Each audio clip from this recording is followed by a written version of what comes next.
Hi friends, Satish and Vicky from Cartoon Teacher TNPSC. So நம்ம current affairs daily current affairs பார்த்துட்ருக்கோம். இது வரைக்கும் நம்ம அக்டோபர் 27 வரைக்கும் கவர் பண்ணியாச்சு.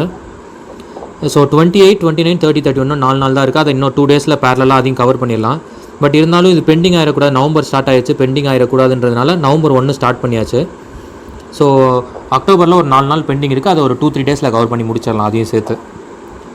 சரியா, பார்க்கலாமா விக்கி? ஸோ இதோட பிடிஎஃப் டிஸ்கிரிப்ஷனில் கொடுக்குறேன், டவுன்லோட் பண்ணிக்கோங்க.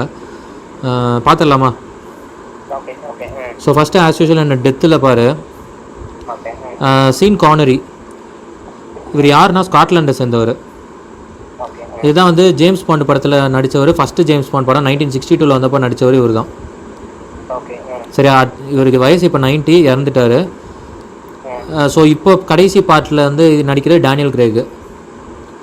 சரியா, ஃபஸ்ட்டு இருந்தது இப்போ சீன் கான்ட்ரி, இவர் தான் இறந்துட்டார். சரியா, இது நியூஸில் ரொம்ப நிறையா கூடுறாங்க, மேபி கேட்குறதுக்கு வாய்ப்புகள் உண்டு. அடுத்து தமிழ்நாட்டில் பாரு, துரைக்கண்ணு, அவர் வந்து அக்ரிகல்ச்சர் மினிஸ்ட்ரியாக இருந்தவர், COVID-19 இறந்துட்டார். அடுத்து தேர்ட் ஒன்று ஸ்ரீ ராம்ராவ் மகாராஜ் அப்படின்னு சொல்லி பாஞ்சாரா கம்யூனிட்டியை சேர்ந்தவர், ஒரு ஸ்பிரிச்சுவல் லீடர். எந்த இதை சேர்ந்தவர்னா மகாராஷ்டிரா மாநிலத்தை சேர்ந்தவர். ஸோ மகாராஷ்டிரா மாநிலம் ஸ்பிரிச்சுவல் லீடரு. அவர் எந்த கம்யூனிட்டினா பஞ்சாரா கம்யூனிட்டியை சேர்ந்தவர். யாருன்னா ஸ்ரீ ராம்ராவ் மகாராஜ். இது அவ்வளோ பெருசாக அந்த நேமை கேள்விப்படலை, பட் இருந்தாலும் பிரைம் மினிஸ்டர் வந்து கண்டோலன்சஸ் தெரிவிச்சிருக்காரு. சரி, அதனால் எடுத்து எழுதியிருக்கேன். சரி, எதுக்கும் திடீர்னு கேட்டக்கூடாதுங்கிறதுனால. சரியா, அதனால் ஒரு டைம் ஜஸ்ட் ரீடு மட்டும் பண்ணிக்கிது, அவ்வளோ சிக்னிஃபிகன்ட் கிடையாது. ஸ்ரீ ராம்ராவ் மகாராஜ் பஞ்சாரா கம்யூனிட்டி, மகாராஷ்டிராவை சேர்ந்தவர், ஒரு ஸ்பிரிச்சுவல் லீடர், அவ்வளோதான். அடுத்து பாரு அனிவர்சரி, இது ரொம்ப இம்பார்ட்டண்ட்டு. இந்திரா காந்தியோட 36th டெத் அனிவர்சரி வந்து இது பண்ணியிருக்காங்க. அவங்களோட இது பாரு 1917 பிறக்கிறாங்க, 1984 அவங்க அசாசினேட் பண்ணிடுறாங்க. அந்த கோல்டன் டெம்பிளில் வந்து இங்கே ஒரு ஆப்ரேஷன் நடக்கும். ஸோ அதில் வந்து அதில் இருந்தால அவங்களோட செக்யூரிட்டி கார்ட்ஸே வந்து கொண்டுருவாங்க. சரியா, ஸோ இவங்களுடைய பர்த்டேவை தான் நவம்பர் 19 தான் வந்து என்ன சொல்கிறாங்கன்னா நேஷ்னல் இன்டகிரேஷன் டேன்னு செலிப்ரேட் பண்ணுறாங்க. ஸோ நம்ம வாஸ்ட் ரிலீஜியஸில் அப்புறம் வந்து கல்ச்சர் எல்லாமே டைவர்சிஃபைடாக இருந்தால் கூட நம்ம வந்து அஸ் இந்தியான்ற ஒரு இதில் வந்து ஒன்றுபடணும் அப்படிங்கிறாங்க. சரியா, அதே போல் only female prime minister in India, longest served, second longest served. சரியா, ஸோ இந்திரா காந்தி 19 இதில் வந்து ரொம்ப இம்பார்ட்டன்ட் எது அப்படின்னா இந்த நேஷ்னல் இன்டகிரேஷன் டே தான். சம்டைம்ஸ் நவம்பர் 19 வந்து நேஷ்னல் இன்டகிரேஷன் டே என்ன டேன்னு கேட்கலாம். அப்படி இல்லைன்னா இந்த நேஷ்னல் இன்டகிரேஷன் டேவை யாரோட பர்த்டேவாக செலிப்ரேட் பண்ணுறோன்னு கேட்பாங்க. சரியா, இந்திரா காந்தியோட பர்த்டே தான் நவம்பர் 19 தான் நம்ம நேஷ்னல் இன்டகிரேஷன் டேன்னு செலிப்ரேட் பண்ணுறோம். சரியா, ஸோ அடுத்து டெத் அனிவர்சரி பார்த்தோன்னா இப்போ வந்து பர்த் அனிவர்சரி சர்தார் வல்லபாய் பட்டேல் 1875 31 அக்டோபரில் பிறக்கிறாரு, 1950 இறக்குறாரு. சரியா, ஸோ இவரோட பிறந்த ஊர் எதுனா Nadiad, Kheda district, Gujarat. So Nadiad, Kheda district. Wife பேர் வந்து ஜவஹர்பன் பட்டேல். ஸோ சர்தார் வல்லபாய் பட்டேல், ஜவஹர்பன் பட்டேல். இவர் வந்து 47 50 வரைக்கும் டெப்டி பிரைம் மினிஸ்டராகவும் ஹோம் அஃபேர்ஸாகவும் இருந்திருக்கார் மினிஸ்ட்ரியில். Bismarck of India, iron man of India, Sardar அப்படிங்கிற டைட்டில்ஸ் அவருக்கு. சர்தார் அப்படின்னா சீஃப்னு அர்த்தம். சரியா, இந்த சர்தார்ன்ற டைட்டில் காந்தி தான் கொடுத்தாருன்னு நினைக்கிறேன். சரியா, இது சரியா ஞாபகம் இல்லை, நம்ம அந்த மாடர்ன் இந்தியா படிக்கும்போது பார்க்கலாம். பட் சர்தார்ன்ற டைட்டில் காந்தி தான் கொடுத்துருப்பாருன்னு நினைக்கிறேன். 1920 இந்த கேதா சத்தியாகிரகாக்கு அப்புறம் காந்தி கொடுப்பாருன்னு நினைக்கிறேன். நம்ம அதை பார்க்கலாம் ஒரு டைம். சரியா, எனக்கு மறந்துட்டேன். பட் ஒரு டைம் அது நம்ம அந்த சத்தியாகிரக படிக்கும்போது படிக்கலாம் மாடர்ன் இந்தியாவில். பட் எனக்கு அப்படி தான் நினைக்கிறேன், காந்தி தான் கொடுத்துருப்பாருன்னு நினைக்கிறேன். சரியா, அடுத்து இந்த டே, இவரோட டே இருக்குல்ல 31 அக்டோபர், அதை என்னன்னு செலிப்ரேட் பண்ணுறாங்கன்னா ராஷ்ட்ரிய ஏக்தா திவாஸ்ன்னு செலிப்ரேட் பண்ணுறாங்க. ஆர் நேஷ்னல் யுனைட்டி டே. இதை 2014 கொண்டு வராங்க. ஸோ 2014 தான் இந்த செலிப்ரேஷன் பண்ணுறாங்க, நேஷ்னல் யுனைட்டி டேன்னு சொல்லி சர்தார் வல்லபாய் பட்டேலோட பர்த்டேவை. மெயினாக ப்ரீவியஸ் கவர்மெண்ட் இதை இனிஷியேட் பண்ணவே இல்லை. புரியுதா? ஏன் அப்படின்னா அது வந்து இந்திரா காந்தியோட டெத் அனிவர்சரி அது. ஸோ அது வந்து காங்கிரஸ் கவர்மெண்ட் தானே அது. அது அவங்க பொலிட்டிக்கல் பெர்ஸ்பெக்ஷனில் கூட இருக்கலாம். சரியா, அதனால தான் இப்போ இது பிஜேபி கவர்மெண்ட் இப்போ இதை எடுத்தோடனே அவங்க வந்து இந்த டேவை வந்து யுனைட்டி டேவாக செலிப்ரேட் பண்ணுறாங்க. அவங்க வந்து இவங்க என்ன சொல்கிறாங்கன்னா அவரை வந்து ப்ராப்பராக ஹானர் பண்ணவே இல்லை அப்படின்னு சொல்லி பிஜேபி வந்து காங்கிரஸை கிரிட்டிசைஸ் பண்ணுது. சரியா, அதனால தான் 2014 தான் செலிப்ரேட் பண்ணுறாங்க, நேஷனல் யுனைட்டி டேன்னு செலிப்ரேட் பண்ணுறாங்க. சரியா, ஸோ ராஷ்ட்ரிய ஏக்தா திவாஸ். அதே போல் இவர் பேரில் நிறையா இருக்குது சரியா. அதனால் வந்து அதில் நான் 2 மட்டும் சிக்னிஃபிகண்ட்டாக எடுத்து எழுதியிருக்கேன். அகமதாபாத்தில் அந்த கிரிக்கெட் ஸ்டேடியம் வந்து மோட்டேரா ஸ்டேடியம் வந்து என்னென்னா அது பிளேஸ் பேர் தான் மோட்டேரா ஸ்டேடியம் சொல்லுவாங்க. அது வந்து பட்டேல் அவர் பேரை நேம் பண்ணியிருக்காங்க சரியா. இது வந்து இம்பார்ட்டண்ட், அந்த மோட்டேரா ஸ்டேடியம்ங்கிறது இம்பார்ட்டண்ட்டு. அதே போல் 2வது வந்து என்னென்னா ஸ்டாச்சு ஆஃப் யூனிட்டி. இது ரொம்ப கேட்குறதுக்கு நிறையா வாய்ப்புகள் உண்டு. இருக்கிறதுலே டாலஸ்ட் ஸ்டாச்சு இது தான் 182 மீட்டர் ஹைட்டில் இருக்குது. இதை எப்போ இனாக்ரேட் பண்ணுறாங்கன்னா 2018 அவர் பிறந்த நாள் அப்போ இனாக்ரேட் பண்ணுறாங்க சரியா. ஸோ நர்மதா ரிவர் அது வந்து எந்த இதில் இருக்குன்னா நர்மதா ரிவர் சர்தார் சரோவர் டேம் இது 2வது பக்கத்தில் இருக்குது சரியா.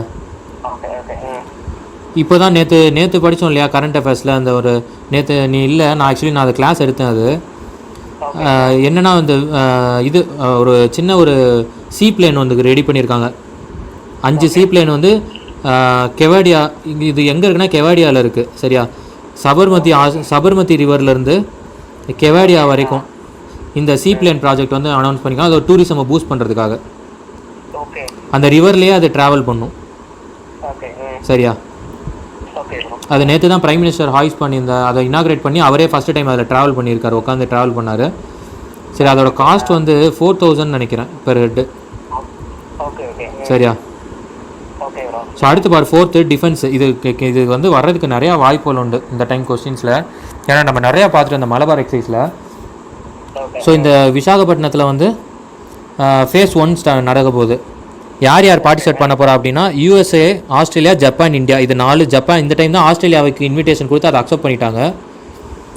ஸோ ஆனால் இது 4 கண்ட்ரி மீட் பண்ண போது நம்ம ஆல்ரெடி படித்தோம். பட் அந்த கண்ட்ரிஸ் எந்தெந்த ஷிப்பை அனுப்புகிறாங்க அப்படின்னா யூஎஸ்எஸில் வந்து யூஎஸ்ஏல வந்து அது USS ஜான் எஸ் மெக்கைன் அப்படின்றாங்க சரியா. ஆஸ்திரேலியா வந்து HMAS பலரத். அதில் வந்து MH-16 ஹெலிகாப்டரும் அதில் இருக்கும். அதே போல் ஜப்பானில் வந்து ஒனாமி அப்படிங்கிற ஷிப்பை தான் அனுப்புகிறாங்க. அதில் வந்து SH-16 ஹெலிகாப்டர் கேரி பண்ணும். இந்தியாவில் வந்து ஒரு நிறையா வருது. இந்தியாவில் வந்து ஒரு 4-5 ஷிப் மேலே வருது. பட் அதில் ரொம்ப இம்பார்ட்டண்ட் வந்து இந்த டெஸ்ட்ராயர் தான். INS ரன்விஜய், இந்த டெஸ்ட்ராயர் தான் இம்பார்ட்டண்ட்டு சரியா. ஸோ இந்த 4 தான் அந்த எக்ஸசைஸில் பார்ட்டிசிபேட் பண்ண போகுது. ஸோ இப்போ இதோட ஹிஸ்ட்ரி பார்த்துடலாம். ஏன்னா இது கொஸ்டின்ஸ் எப்படின்னு கேட்டுகிட்டே இருக்காங்க. ஆமாம், ஃபஸ்ட் டைம் பார்ட்டிசிபேட் பண்ணாங்க. இப்போ அதை தான் கீழே எழுதியிருக்கேன். இப்போ அதை பார்த்துட்டோன்னா உனக்கு அது கிளாரிட்டி ஆகிடும். இப்போ அந்த ஃபேக்ட்ஸில் எழுதியிருக்கேன் பாரு, இதோட ஹிஸ்ட்ரி தான் எழுதியிருக்கேன். 1992 ஃபஸ்ட்டு வந்து இந்தியா USS பாசெக்ஸாக தான் இது ஸ்டார்ட் பண்ணுறாங்க. பாசெக்ஸ்னால் என்ன? Passing exercise. ஆமாம், நம்ம ஆல்ரெடி படித்தோம் இல்லையா. ஸோ அந்த பாசிங் எக்ஸசைஸாக தான் 1992 ஸ்டார்ட் ஆகுது. பட் 98 வரைக்கும் அப்படி நடந்துட்டு இருந்தது. என்ன ஆயிடுது, நம்ம நியூக்ளியர் டெஸ்ட் அப்போ வந்து கண்டக்ட் பண்ணியிருப்போம். இந்த படம் கூட ஒன்று ஜான் அப்ரஹாம் நடித்த ஒரு படம் கூட ரிலீஸ் ஆச்சு. அப்துல் கலாம் தான் அதில் கீ ரோல் வந்து அதில் ப்ளே பண்ணியிருந்திருப்பார். யூஎஸ்ஏக்கே வந்து தெரியல ஆக்சுவலி. அந்த பிளாஸ்ட்டுக்கு வண்டி நம்ம கண்டக்ட் பண்ணதுக்கப்புறம் நம்மளாம் வந்து அனௌன்ஸ் பண்ணதுக்கப்புறம் தான் ஓகே இது வந்து யூஎஸ்ஏக்கா பெரிய ஒரு இன்டெலிஜென்ஸ் ஃபெயிலியர் இது அவங்களுக்கு. அந்தளவுக்கு நம்ம ரொம்ப நுவான்சஸாக அதை நம்ம டெஸ்ட் பண்ணியிருப்போம். அது சரியா. அவங்க எர்த்துக்கு வாக்கா இருந்திருக்கலான்னு தான் நினச்சாங்க ஃபஸ்ட்டு. பட் நம்ம சொன்னதுக்கப்புறம் தான் அது வந்து இந்த டெஸ்ட் இருக்குன்னு சொல்லி நம்ம மேலே நிறையா சாங்ஷன்ஸ்லாம் போட்டாங்க. ஸோ அதனால் அதுக்கப்புறம் அந்த எக்ஸசைஸ் நின்றுச்சு. ஸோ 2002 திரும்பி அதை ரீஸ்டார்ட் பண்ணுறாங்க. ஸோ இப்போ இது என்னவாகுதுன்னா இந்த பாசெக்ஸுங்கிறது வந்து பைலேட்ரல் எக்ஸசைஸாக மாறுது. ஸோ 2015 ஜப்பான் வந்து ஜாயின் பண்ணுது. ஸோ 2017 ஆஸ்திரேலியா வந்து ஒரு அப்சர்வர் ஸ்டேட்டஸ் கேட்டுகிட்டே இருக்காங்க. பட் இந்தியா வந்து அக்செப்ட் பண்ணாமல் இருந்தது. ஏன் அப்படின்னா சைனா வேறு சரி இது வந்து ஏதாவது அவங்கள வந்து இது பண்ணுமோ அப்படின்றனால அப்ரூவ் பண்ணாமே இருந்தாங்க. பட் 2020 இப்போ அக்ரி பண்ணிட்டாங்க, இன்வைட் பண்ணிட்டாங்க வந்து பார்ட்டிசிபேட் பண்ண சொல்லி. ஆக்சுவலி ஜப்பானும் யூஎஸ்ஏவும் ஆல்ரெடி அதை அக்செப்ட் பண்ணிக்கிட்டாங்க அப்சர்வர் ஸ்டேட்டஸ். பட் இந்தியா மட்டும் அது பெண்டிங்கில் வச்சுருந்தது. 3 இயர்ஸாக பெண்டிங்கில் இருந்தது. ஸோ இந்த டைம் வந்து அக்ரி பண்ணிட்டாங்க. ஸோ அப்போ இது வந்து அப்போ இனிமேல் கண்டினியூஸாக வருமா அப்படின்னா அது ஃபியூச்சரை பற்றி அவங்க சொல்லலை. பட் 2020 அக்ரி பண்ணி ஓகே சொல்லிட்டு இருக்காங்க. இது கூட எதனால் வந்துச்சுன்னா இப்போ இந்த லடாக்கில் அந்த டெரிட்டோரியல் டிஸ்பியூட் நடந்துட்டு இருக்கு இல்லையா, அது அதே போல் சவுத் சைனா சி, அப்புறம் ஸ்ரீலங்காவில் வந்து ஒரு போர்ட் வந்து அவங்க கன்ஸ்ட்ரக்ட் பண்ணி வச்சுருக்காங்க. ஸோ அதனால் இது நம்மளை சுற்றி நிறையா அவங்க பிரச்சனை பண்ணிட்டு இருக்காங்கனால அவங்கள கண்டெயின் பண்ணுறதுக்கு நம்ம ஒரு ஸ்டெப் எடுத்திருக்கோம். அதனால் ஆஸ்திரேலியாவை வர சொல்லியாச்சு ஆக்சுவலி. ஸோ இப்போ இது வந்து இதுதான் ஃபஸ்ட்டாக அப்படின்னா இது ஃபஸ்ட்டு கிடையாது. 2007 ஆஸ்திரேலியா பார்ட்டிசிபேட் பண்ணியிருக்கு. ஆனால் அது வந்து அப்போ சைனாவுக்கு வந்து அப்போ ரொம்ப அது வந்து இது பண்ணவும் ஆஸ்திரேலியா விலகிருச்சு அந்த டைம்.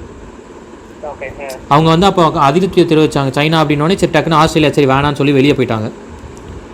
இந்த டைம் வந்து இந்த 4 கண்ட்ரீஸுமே என்ன பண்ணுது, இவங்க சைனாக்கு அகெயின்ஸ்டாக இருக்கனால ஸோ இது 4மே டெமோக்ராட்டிக் கண்ட்ரிஸ் எல்லாம் சேர்ந்துக்கிட்டாங்க இப்போது.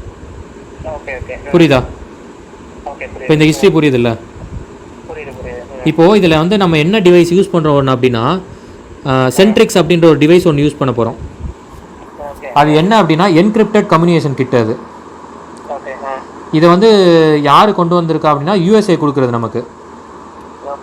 எதனால் கொடுத்தாங்க அப்படின்னா இந்த காம்கசா அப்படின்னு ஒன்று இருக்குது, இது ஒரு அக்ரிமெண்ட்டு. இந்த அக்ரிமெண்ட்டை நம்ம 2018 சைன் பண்ணியிருக்கோம். ஸோ இந்த அக்ரிமெண்ட் சைன் பண்ணனால தான் அவங்க வந்து நமக்கு இந்த சென்ட்ரிக்ஸ்ன்றது கொடுக்குறாங்க. இது என்ன அப்படின்னா அதாவது இந்த டிவைஸ் ஒரு கைண்ட் ஆஃப் டெக்னாலஜி தான் நம்மக்கிட்ட கொடுத்துருவோம். எப்படின்னா இப்போ யூஎஸ்ஏ நம்மளும் ஈஸியாக கம்யூனிகேட் பண்ணிக்கலாம்.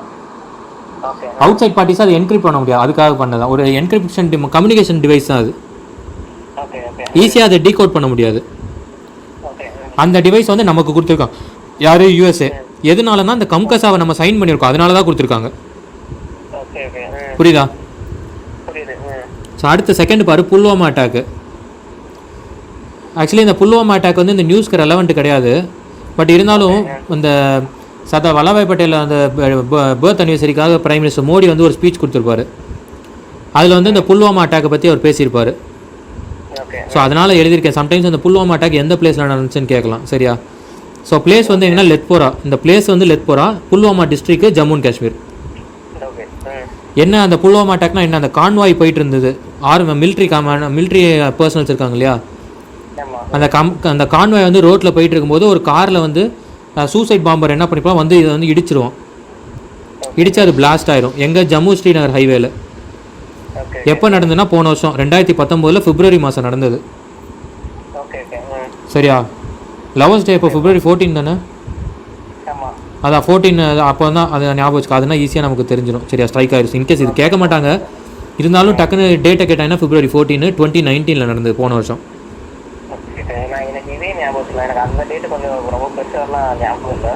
இருக்காது ஞாபகம் இருக்காது. அதுதான் ஆமாம் சிங்கிள்ஸ்ன்றது. Okay skip பண்ணிடுறப்போ. சரி, 9th டாபிக் பாரு, பாலிட்டி. ஸோ பாலிட்டியில் வந்து இப்போ ஜம்மு அண்ட் காஷ்மீர் என்ன பார்த்தாச்சு, யூனியன் டெரிட்டரின்னு பார்த்துட்டோம். ஸோ அவங்க வந்து அந்த ஆர்டிகல் 370 இது வந்து ரிமூவ் பண்ணிட்டாங்க சென்ட்ரல் கவர்மெண்ட்டு. அங்கே ஸ்டேட்டில் வந்து எனாக்ட் பண்ணியிருந்த ஒரு ஆக்ட் பார்த்தீங்கன்னா 1970 ஜம்மு அண்ட் காஷ்மீர் டெவலப்மெண்ட் ஆக்ட்னு ஒன்று கொண்டு வந்தாங்க. அதே போல் 1996 Jammu and Kashmir land revenue ஆக்ட்னு ஒன்று இருக்குது. ஸோ இப்போ லேண்ட் ரெவன்யூங்கிறது லேண்டுன்னொடனே நம்ம என்ன நினச்சிருவோம், லேண்ட் ரெலவெண்ட்டுன்னு நினச்சிருவோம். அப்படி கிடையாது, இது வந்து agriculture relevant. Jammu and Kashmir டெவலப்மெண்ட்டுங்கிறது தான் லேண்ட் ரெலவெண்ட்டு. இப்போது முன்னாடி இருந்த 370 படி என்னென்னா வெளி ஸ்டேட்டில் இருக்கவங்க வந்து அங்கே போய் எந்த டெரிட்டரி அந்த லேண்ட் எதுவும் பை பண்ண முடியாது. இப்போ என்ன பண்ணிட்டாங்க, இந்த ஜம்மு அண்ட் காஷ்மீர் டெவலப்மெண்ட் ஆக்டில் செக்ஷன் 17 அது வந்து தடுத்தது. ஸோ இந்த செக்ஷன் 17 அமெண்ட் பண்ணிட்டாங்க. இப்போ வந்து யார் வேணாலும் இப்போ நீ நினச்சாலும் போய் அங்கே போய் ஒரு லேண்ட் வாங்கிக்கலாம். புரியுதா? So based on Jammu and Kashmir development act தான். Jammu and Kashmir land revenue கிடையாது. லேண்ட் ரெவன்யூ வந்து அக்ரிகல்ச்சர் ரெலவெண்ட் அது. அதே போல் சென்ட்ரல் கவர்மெண்ட் ஒரு ஆக்ட் பாஸ் பண்ணியிருக்காங்க 2019 Jammu and Kashmir reorganisation act. சரியா? இது வந்து ஜம்மு அண்ட் காஷ்மீர் ரெலவெண்ட்டாக இருக்கிறது. ஆர்டிகல் ஆல்ரெடி வந்து நம்ம என்ன பார்த்தோம், ஆர்டிகல் 370 வந்து இது பண்ணிட்டாங்க, அப்கிரேட் பண்ணிட்டாங்க. அதே போல் நம்ம என்ன குக்கர் டிக்ளரேஷன் சொல்லி பார்த்தோம். இதை வந்து ரிமூவ் பண்ணதுக்காக வந்து அங்கே இருக்க ஸ்டேட் பார்ட்டிஸ்லாம் ஒரு அலையன்ஸ் ஃபார்ம் பண்ணியிருக்காங்க. சரியா? ஃபரூக் அப்துல்லா, அதுக்கப்புறம் என்ன இது மெஹபூபா முஃப்தி. அதான் மெஹபூபா முஃப்தி. ஸோ அவங்க தான். சரியா? பிடிபி பார்ட்டியோட பிரசிடென்ட் அவங்க, மெஹபூபா முஃப்தி. சரியா? ஸோ புரிஞ்சுல? அடுத்து பாரு, செகண்ட் தமிழ்நாடு டே நவம்பர் 26, 1956. இது என்ன, நம்ம ஆல்ரெடி நம்ம யூனியன் டெரிட்டரி பாலிட்டிலே படித்தோம். ஏன்னா ஃபசல் அலி கமிஷன் ரெக்கமெண்டேஷன் வந்து 1955 சப்மிட் பண்ணுவாங்க. அந்த 55 ரெக்கமெண்டேஷனை பேஸ் பண்ணி 1956 state reorganisation act, 7th state reorganisation act படி 1 November 1956 14 state 6 union territory create பண்ணியிருப்பாங்க. ஸோ இப்போ நம்ம தமிழ்நாடும் அப்போ தான் ஃபார்ம் பண்ணியிருப்பாங்க. அப்போ என்னென்ன ஆயிருக்குன்னா மெட்ராஸ் ஸ்டேட்டுன்னு ஃபார்ம் ஆயிருந்திருக்கும். ஸோ 1 நவம்பர் 1956 இதை தான் தமிழ்நாடு டேன்னு செலிப்ரேட் பண்ணுறாங்க. ஸோ அதே போல் தமிழ்நாடுங்கிறது எப்போ ரீநேம் ஆச்சுன்னு இருக்குல்ல, சரிதான். அப்போ நம்ம நவம்பர் 1956 மெட்ராஸ்ன்னு தான் மாற்றிருப்பாங்க. பட் அது வந்து தமிழ்நாடுன்னு எப்போ ரீநேம் ஆச்சுன்னா 1969 தான், 14 ஜனவரி. யார் சிஎம்மாக இருந்தப்போ அண்ணாதுரை, சரி, அவருடைய எஃபர்ட் தான். ஸோ அப்போ வந்து இது பண்ணியிருப்பாங்க. ஸோ இதுக்கப்புறம் என்ன, தமிழ்நாடு டே வந்து எப்போ 2019 அனௌன்ஸ் பண்ணி செலிப்ரேட் பண்ணுறாங்க. அதில் வந்து இப்போ சிஎம் வந்து என்னென்னு கோட் பண்ணியிருக்காருன்னா, நம் நாடு யாது என்றால் தமிழ்நாடு என்றல் அப்படிங்கிறார். இளம்பூரணர் அவர் சொன்ன அந்த கோட்டை வந்து சொல்லியிருக்காரு. சம்டைம்ஸ் இந்த கோட்டை கூட கொடுத்து இது யார் சொன்னதுன்னு கேட்கலாம். இளம்பூரணர், சரியா, நம் நாடு யாது என்றால் தமிழ்நாடு என்றல் அப்படிங்கிறாரு. புரியுதா? இதில் ஏதாவது டவுட் இருக்கா? ஆமாம், 2019 தமிழ்நாட்டில் அனௌன்ஸ் பண்ணாங்க. இந்த டே வந்து நம்ம தமிழ்நாடு டேவாக செலிப்ரேட் பண்ணலான்னு சொல்லி. ஸோ அடுத்து பாரு, தேர்ட் ஒன், இந்த ஃபார்ம் ரெலவெண்ட்டாக சென்ட்ரல் கவர்மெண்ட் ஒரு ஆக்ட் கொண்டு வந்தாங்க இல்லையா? ஸோ அந்த ஆக்ட் ரெலவெண்ட்டாக தான் இது. இப்போ ராஜஸ்தான் என்ன பண்ணியிருக்குன்னா, அந்த ஆக்டை வந்து கண்டெயின் பண்ணும் விதமாக 3 பில் பாஸ் பண்ணியிருக்காங்க. பட் ராஜஸ்தான் தான் ஃபஸ்ட்டாக அப்படின்னா கிடையாது. ஆல்ரெடி பஞ்சாப் வந்து 4 பில்லை வந்து கொண்டு வந்து அதை கண்டெயின் பண்ணுறதுக்கு கொண்டு வந்திருக்காங்க. ஸோ ஃபஸ்ட்டு வந்து கொண்டு வந்தது யாருன்னா பஞ்சாப், செகண்டு தான் ராஜஸ்தான்.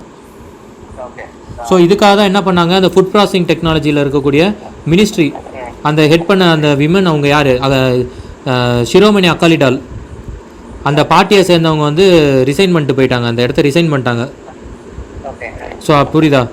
ஸோ பஞ்சாபை சேர்ந்தது தான் அது. இப்போ சேடுங்கிறத அந்த பார்ட்டியோட ஷார்ட் ஃபார்மாக சொல்லுவாங்க. ஷிரோமணி அகாலிடால் அந்த பார்ட்டி ஃபார்ம் பண்ண இயர் என்னென்னா 1920. செகண்ட் ஃபார்ம்டு பார்ட்டி இந்தியாவில் அதுதான். ஃபஸ்ட்டு வந்து 1885 ஐஎன்சி ஃபார்ம் பண்ணியிருப்பாங்க, Indian national Congress. Second party அதுதான், சரியா? அவங்க பேரை நான் மறந்துட்டேன் ஆக்சுவலி, ஹர்சிம்ரத்னு நினைக்கிறேன், சரியா? ஹர்சிம்ரத் கவுர் அவங்க தான் நினைக்கிறேன். ஹர்சிம்ரத் அவங்க தான் அந்த ஃபுட் டெக்னாலஜி மினிஸ்ட்ரி இருந்தாங்க. அவங்க வந்து இந்த பில்லுக்கு அப்போஸ் பண்ணியிருப்பாங்க. பட் ஸ்டில் வந்து பிஜேபி அதை கொண்டு வந்திருப்பாங்க. அதனால் அவங்க அந்த இடத்த வந்து ரிசைன் பண்ணியிருப்பாங்க, சரியா? அவங்க வந்து எந்த பார்ட்டியை சேர்ந்தவங்கன்னா அந்த சேடு பார்ட்டியை சேர்ந்தவங்க. ஒரு அலையன்ஸில் அவங்களுக்கு மினிஸ்ட்ரி போஸ்ட் கிடச்சிருக்கு, புரியுதா? ஸோ சென்ட்ரல் ஃபார்முக்கு அகெயின்ஸ்டாக கொண்டு வந்த ஃபஸ்ட்டு ஸ்டேட்டு பஞ்சாப் தான், செகண்ட் தான் ராஜஸ்தான். ஸோ அடுத்து பாரு, இது ரொம்ப இம்பார்ட்டண்ட்டு, லோக்யுக்தா. இது வந்து ஒரு ஆன்டி கரப்ஷன் பாடி, இன்வெஸ்டிகேட் பண்ணுறது, கரப்ஷனுக்கு இன்வெஸ்டிகேட் பண்ணுற பாடி. தமிழ்நாட்டில் வந்து எப்போ கொண்டு வந்தாங்கன்னா 2018 தான் ஆக்ட் பாஸ் பண்ணாங்க. ஸோ இது யாரெல்லாம் இன்வெஸ்டிகேட் பண்ணலாம்னா, CM, ministers, MP, MLA, government employees, இவங்களோட எல்லாத்த கரப்ஷனையும் அவங்க இது பண்ணலாம். ஸோ இப்போ இந்த கமிட்டி, இந்த இதில் சேர்மனாக இருக்காங்க இல்லையா, மெம்பர்ஸ் அப்பாயிண்ட் பண்ணுறாங்கல்ல, இதை வந்து யார் கமிட்டியை வந்து ரெக்கமெண்டேஷன் கொடுப்பாங்க அப்படின்னா, CM, speaker, leader of opposition. So இவங்க தான் இந்த கமிஷன் சேர்ந்தால் ஓகே, இவங்க நான் ஒத்துக்கிறது, ஓகே இந்த நேமை நாங்கள் ஒத்துக்கிறோம் அப்படின்னு சொல்லி இவரை ஒத்துக்கிறோன்னு சொல்லி செக் பண்ணுறது, புரியுதா? ஏன்னா கரப்ஷனுங்கும் போது லீடர் ஆஃப் அப்போசிஷனையும் சேர்த்தா தான் அந்த செக் கரெக்டாக இல்லை. ஆனால் ரூலிங் கவர்மெண்ட் அவங்க ஃபேவரபுளாக கொண்டு வந்துடுவாங்க, புரியுதா? ஸோ இப்போ இது ஏன் நியூஸில் வந்திருக்கு அப்படின்னா, இந்த மெம்பர்ஸ் வந்து கரெக்டாக அப்பாயிண்ட் பண்ணலை, இதில் வந்து ஏதோ ஃப்ராடுலன்சி நடந்திருக்கு அப்படிங்கிறாங்க அப்படின்னு சொல்லி ஒரு பப்ளிக் இன்ட்ரெஸ்ட் லிட்டிகேஷன் போட்டிருப்பாங்க ஹைகோர்ட்டில். ஸோ அந்த ஹைகோர்ட் வந்து என்ன சொல்லியிருக்கு, கவர்மெண்ட் கிட்ட கேட்டிருந்தாங்க. கவர்மெண்ட்டில் என்ன சொல்கிறாங்க, அப்படிலாம் எதுவும் நடக்கலை அப்படின்னு சொல்லி அவங்க ரிப்போர்ட் கொடுத்துருக்காங்க. ஸோ அதனால தான் இந்த நியூஸ் வந்துச்சு. பட் அது ஒன்றும் நமக்கு ரெலவெண்ட் இல்லை. பட் ஆனால் இதோட கம்ப்ளீட் ஃபேக்ட் நமக்கு தெரியணும். ஸோ இப்போ என்ன ஆயிடுச்சு, மெம்பர்ஸ் யார், சேர்மன் வந்து பி தேவதாஸ். இதில் வந்து 1+4 மெம்பர்ஸு. ஸோ 1+4 மெம்பர்ஸ்னாலே என்னென்னா, அதில் 2 பேர் ஜுடிஷியரியை சேர்ந்தவங்க, 2 பேர் நான் ஜுடிஷியரி. ஸோ அந்த ஜுடிஷியரியை சேர்ந்தவங்க தான் ஜெயபாலன், கிருஷ்ணமூர்த்தி. இதில் எங்கே அந்த கான்ஃப்ளிக்ட், அந்த பப்ளிக் இன்ட்ரெஸ்ட் லிட்டிகேஷன் போட்டுருக்காங்க, இந்த நான் ஜுடிஷியரி மெம்பர்ஸ் இருக்காங்க இல்லையா, இவங்க அப்பாயின்ட் பண்ணதில் தான் ப்ராப்பர் இது இல்லை அப்படின்னு சொல்லி சொல்கிறாங்க. அதே போல் இந்த அப்பாயின்மெண்ட் நடக்கும்போது என்ன இருக்குன்னா, லீடர் ஆஃப் அப்போசிஷனுக்கு யார் ஸ்டாலின் தானே. ஸோ அவருக்கு வந்து லெட்டர் அனுப்பிச்சிருக்காங்க. பட் ஆனால் அவர் வந்து பார்ட்டிசிபேட் பண்ணலை. ஸோ இவங்க என்ன பண்ணிட்டாங்க, மெஜாரிட்டி என்ன, சிஎம், ஸ்பீக்கர் இருக்காங்க இல்லையா, ஸோ அதனால் மெஜாரிட்டி போட்டு அதை அப்பாயின்ட் பண்ணிட்டாங்க, புரியுதா? ஸோ இதோட குவாலிஃபிகேஷன் பாரு, 70 years and 5 years. எது ஃபஸ்ட் வருதோ அது, புரியுதா? அடுத்து பாரு ஃபேக்ட்டு. ஸோ இந்த மெம்பர்ஸ் இப்போ அப்பாயின்ட் பண்ணுறதுக்கு இந்த நேம் ப்ரப்போஸ் பண்ணதே யார் ப்ரப்போஸ் பண்ணா அப்படின்னா, சர்ச் கமிட்டி வந்து ஒன்று அப்பாயின்ட் பண்ணாங்க. யார் ஹெட் பண்ணனா, வெங்கட்ராமன். இவர் ஒரு ஃபார்மர் ஜஸ்டிஸ் தான். 1+2 மெம்பர்ஸ், கிருஷ்ணமூர்த்தி அண்டு பாரிங்கிறது ஒரு ஐபிஎஸ் ஆஃபீஸர், சரியா, ரிட்டையர்ட் ஐபிஎஸ் ஆஃபீஸரு. ஸோ இவங்களோட பாடியோட ரெக்கமெண்டேஷன் தான் இப்போ நம்ம மேலே பார்த்தா அந்த 5 மெம்பர்ஸு. இதை வந்து சீஃப் மினிஸ்டரும் ஸ்பீக்கரு அப்புறம் லீடர் ஆஃப் அப்போசிஷன் இவங்க வந்து அதை வந்து அனலைஸ் பண்ணுவாங்க. ஓகேன்னு எல்லாரும் சொல்லிட்டாங்கன்னா அப்பாயின்மெண்ட் கொடுத்துருவாங்க. இதுதான் கணக்கு. இதில் அப்போசிஷன் பார்ட்டியை சேர்ந்த ஸ்டாலின் அவர் வந்து பார்ட்டிசிபேட் பண்ணலை. ஸோ சீஃப் மினிஸ்டரும் ஸ்பீக்கரும் மெஜாரிட்டி இருந்தனால அவங்க ஓகே சொல்லி இப்போ ப்ரொசீட் பண்ணிட்டாங்க. ஸோ இந்த மெம்பர்ஸை ப்ரொப்போஸ் பண்ணது யாருன்னா இந்த கமிட்டி தான். சர்ச் கமிட்டி ஹெட் பண்ணது யாருன்னா வெங்கட்ராமன். ஸோ இது எதுக்கு எப்படி எஸ்டாப்ளிஷ் பண்ணியிருக்காங்கன்னா based on 2018 act, Tamil Nadu pass Lokayukta act. இந்த ஆக்ட்ல தான் இந்த பாடி செட்டப் பண்ணியிருக்காங்க. புரியுதா? இதில் ஏதாவது டவுட் இருக்கா? இது ரொம்ப இம்பார்ட்டன்ட்டு, கேட்குறதுக்கு நிறையா வாய்ப்புகள் உண்டு. சரியா? அடுத்து 10th ஸ்போர்ட்ஸு. டென்னிஸை வந்து ஆஸ்திரியாவில் வந்து டென்னிஸ் ஒன்று நடந்துட்டு இருக்கு, வியன்னா ஓப்பன் சொல்லி. அந்த வியன்னாங்கிறது ஒரு சிட்டி தான், ஆஸ்திரியாவில் இருக்கக்கூடிய ஒரு சிட்டி. அதனால வியன்னா ஓப்பன் சொல்கிறாங்க. அப்படி இல்லைன்னா அது பேர் வந்து ஈஸ்ட் பேங்க் ஓப்பன் அப்படின்னு சொல்லுவாங்க. Either Vienna open or east bank open சொல்லுவாங்க. அந்தளவுக்கு பெரிய ஈவெண்ட் ஒன்றும் கிடையாது. பட் திடீர்னு வந்து வியன்னா ஓப்பன் வந்து எங்கே நடக்குதுன்னு கேட்டுருவாங்க. அது ஆஸ்திரியா. சரியா? ஸோ அடுத்து சயின்ஸ் அண்ட் டெக்கு. ஸோ இது கொஞ்சம் இம்பார்ட்டன்ட் தான். வாட்டர் பியர் அப்படின்னு ஒன்று இருக்குது. இதை யார் வந்து எடுத்து இது பண்ணியிருக்காங்க அப்படின்னா ஐஏஎஸ் பெங்களூர். ஐஏஎஸ்னால் இந்தியன் இன்ஸ்டியூட் ஆஃப் சயின்ஸு. இதோட சயின்டிஃபிக் நேம் தான் அந்த எழுதியிருக்கேன் பாரு ஃபர்ஸ்ட் லைனில், தார்டிகிரேட்ஸ். இது வந்து ஆல்சோ கால்ட் அஸ் மாஸ் பிக்லெட்ஸ்ன்னு சொல்கிறாங்க. So tardigrades are moss பிக்லெட்ஸு.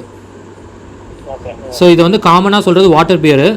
But வந்து இது பேர் என்ன, தார்டிகிரேட்ஸ். இப்போ பெங்களூரில் என்ன சொல்கிறாங்கன்னா அந்த இன்ஸ்டியூட்டில் ரிசர்ச் என்ன பண்ணியிருக்குன்னா அவங்க வந்து ஒரு நேம் பண்ணியிருக்காங்க. என்னென்னா பேரா மேக்ரோபயோட்டஸ்ன்ட்டு, பேரா மேக்ரோபயோட்டஸ் பிஎல்ஆர் அப்படிங்கிறாங்க. அது என்ன பிஎல்ஆர் அப்படின்னா பெங்களூர், அதை தான் பிஎல்ஆர். அது என்னன்னா அது வந்து என்ன பண்ணுது அப்படின்னா அதுக்கு மேலே வந்து ஒரு ஷீல்டு மாதிரி ஆக்ட் ஆகுது அந்த வாட்டர் பியருக்கு. அது என்ன பண்ணுதுன்னா யூவி ரேடியேஷன் வந்து பாஸ் ஆனால் கூட அது வந்து அதுக்கிட்டேருந்து ப்ரொடெக்ட் பண்ணிது அந்த ரேடியேஷன்லேருந்து. ஸோ ஹார்ம்ஃபுல் ரேடியேஷன் வந்து கூட ப்ரொடெக்ட் பண்ணுது. அவங்கள வந்து லைஃப் லைன் வந்து இன்னும் இன்க்ரீஸ் பண்ணி வச்சுக்குது. அது புரியுதா? புரியுதா புரியலையா?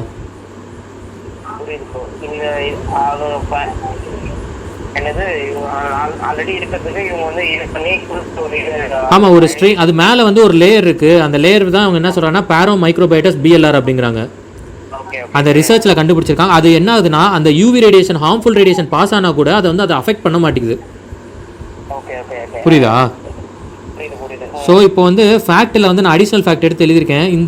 இந்த இதவே ஃபஸ்ட்டு கண்டுபிடிச்சது யார் அப்படின்னா ஜெர்மன் ஜுவாலஜிஸ்ட்டு ஜான் ஆகஸ்ட் அப்படின்றவர் தான் இதை கண்டுபிடிச்சிருக்காரு. அதுக்கு பேர் லிட்டில் வாட்டர் பியர் அப்படின்னு வச்சிருக்காரு. ஜோஹன் ஆகஸ்ட் 73ல். அடுத்து 1777ல் லசாடோ அப்படிங்கிறவர் வந்து என்ன பண்ணியிருக்காருன்னா அதுக்கு அப்போ தான் அவர் என்ன பேர் வைக்கணும்னா டார்டிகிரஸ் அப்படின்ட்டு. அது அப்படின்னா என்ன அர்த்தம்னா ஸ்லோ ஸ்டெப்பர்னு அர்த்தம். ஸ்லோ ஸ்டெப்பர் அது ரொம்ப அது நீ இப்போ இந்த வாட்டர் பியர்னு பெருசாக இருக்குன்னு கணக்கு கிடையாது.